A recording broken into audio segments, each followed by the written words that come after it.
السلام عليكم. كابل اللحم، عندنا بصل وعندنا طماطم معاها زنجبيل وثوم، وعندنا هنا قرفة، خولنجان، ورقار، وعصير ليمون، عصير برتقال وقشر برتقال، هذا ضروري. وعندنا الليمون الأسود، كزبرة وكمون، فلفل أسود، كركم، ملح، موية الكادي، والزبادي اختياري. وعندنا أهم مكون اللي هو البطاطس. بسم الله نبدأ الوصفة. طيب عندنا هنا البطاطس بنضيف عليه لون اللي هو صفار الزعفران، أو الأفضل يكون هذا ملون طعام برتقال، بيعطيه لون كذا حلو جدا أثناء الطبخ.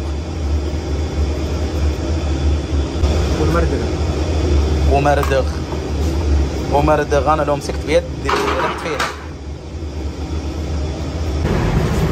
طيب نتأكد أول شيء من حرارة الزيت.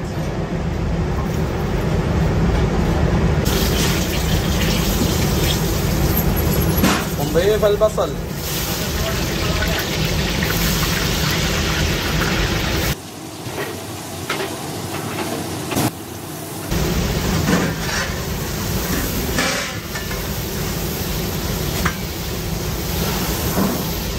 نحرك على البصل لحد ما يبدأ يشتر ويغير لون.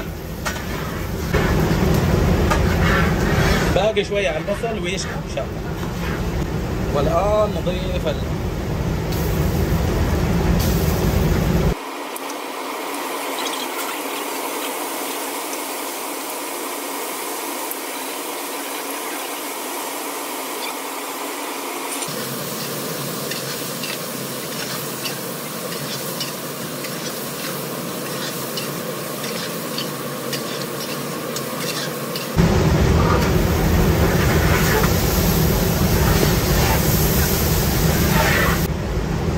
الآن عندنا هنا الخولنجان زي ما ذكرناها سابقا الصحيحة، والقرفة، ورق الغار،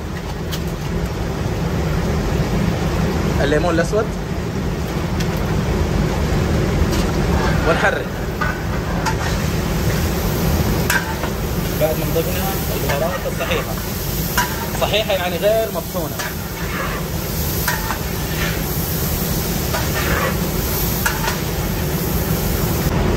هذا الطماطم مع الزنجبيل مع الثوم. الآن نضيف أكثر من نص كيلو تقريبا، ونبدأ التحريك.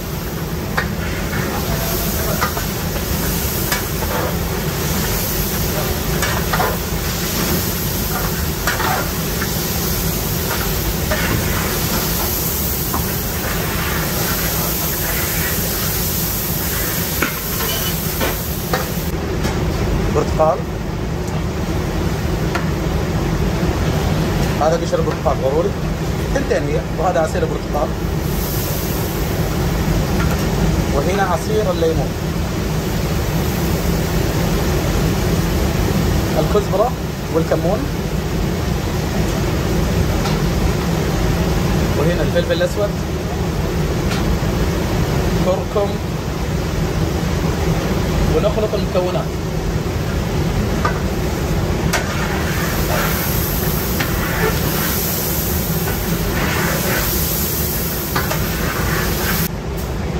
الآن نضيف معجون الطماطم،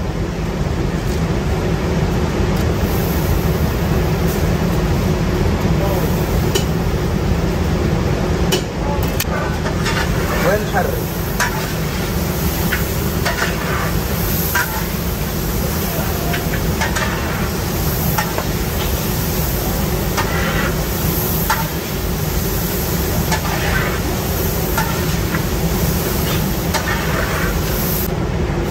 والآن نضيف المويه.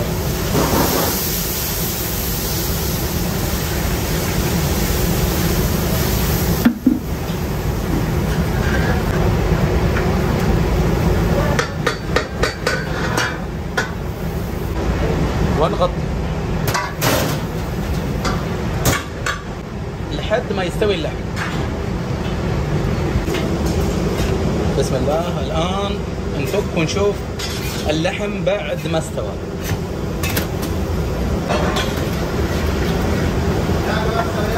ايوه الان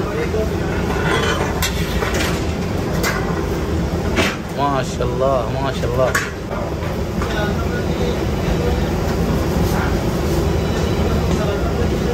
ما شاء الله. وهنا عندنا المويه الحاره ننتظرها بس لحد ما تغلي ونضيف عليها الملح، وبعدها بنسلق فيها الرز. تقريبا الرز بيكون 9 كيلو. الان نضيف الرز طبعا بعد ما اضفنا الملح.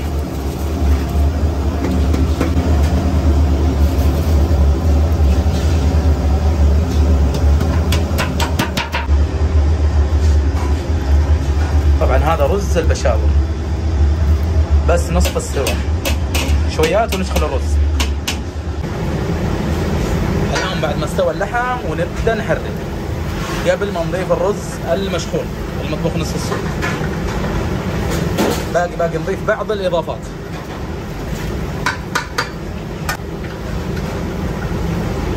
ما شاء الله شوفوا هذا اللحم ما شاء الله ما شاء الله.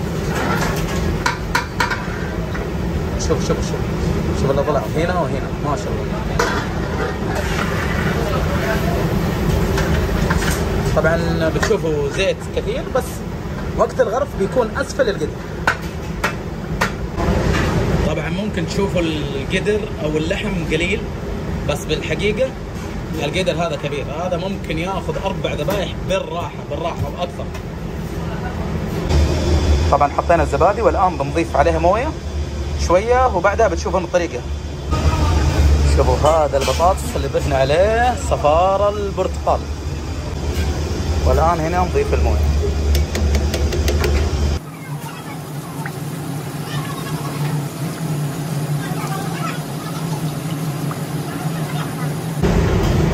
والان نضيف الزبادي.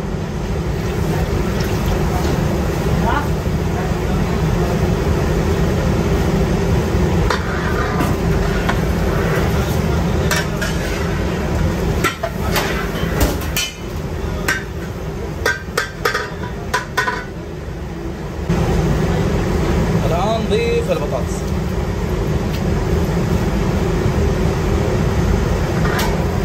نبدأ نحرك.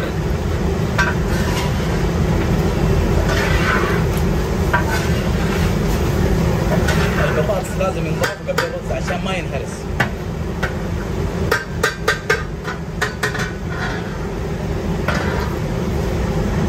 والآن نضيف موية الكادي شوية بس. والآن نحرك بعد ما ضفنا موية الكادي. ما شاء الله. اوه سلام. أول شيء بنضيف شوية من الكمية زي ما تشوفوا وبندمجها مع نفس اللحم زي ما تشوفوا. بعدين نضيف باقي الكمية.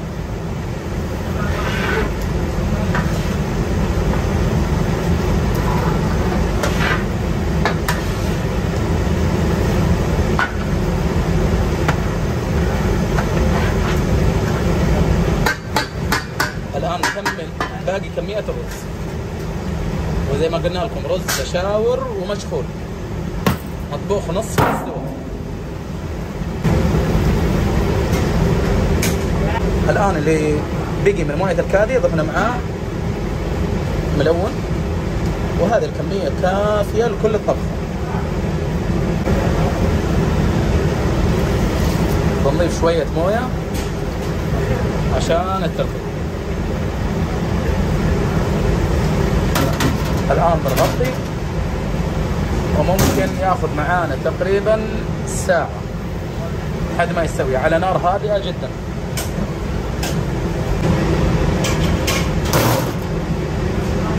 وهنا بعد ما انتهى الرز تقريبا اعطيناه 50 دقيقة.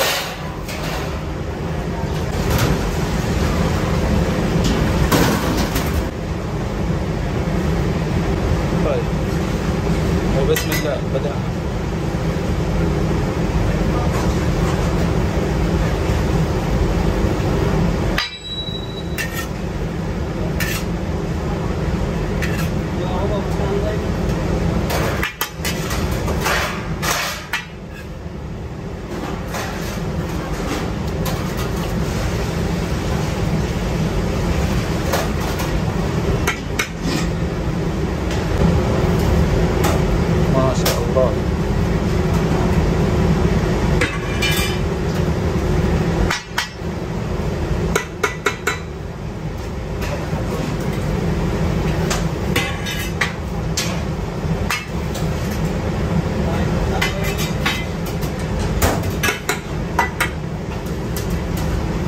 شوفوا هذه الحركة، هذه عشان تنزل الزيت في الأسفل، في أسفل القدر.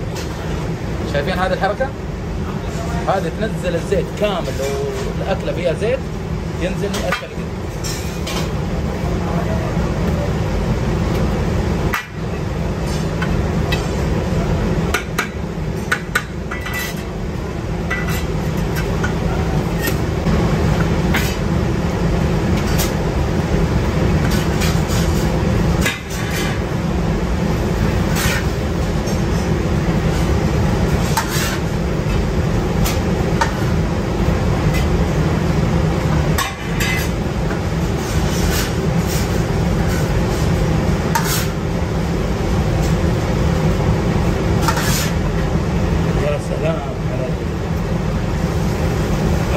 صراحة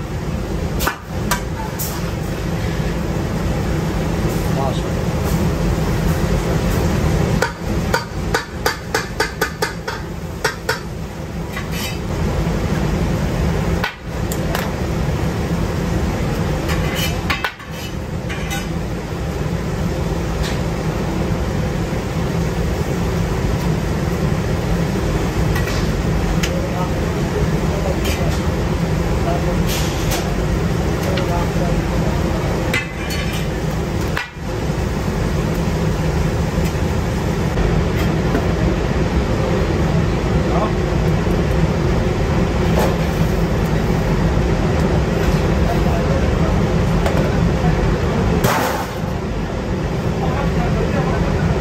طبعا الاصوات اللي بيسمعونها بالمقطع طبيعي لانه هذا مطعم يعني.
وهذا الكابلي اللحم. اتمنى الوصفة نالت على اعجابكم. نشوفكم ان شاء الله في وصفات ثانية. امان الله.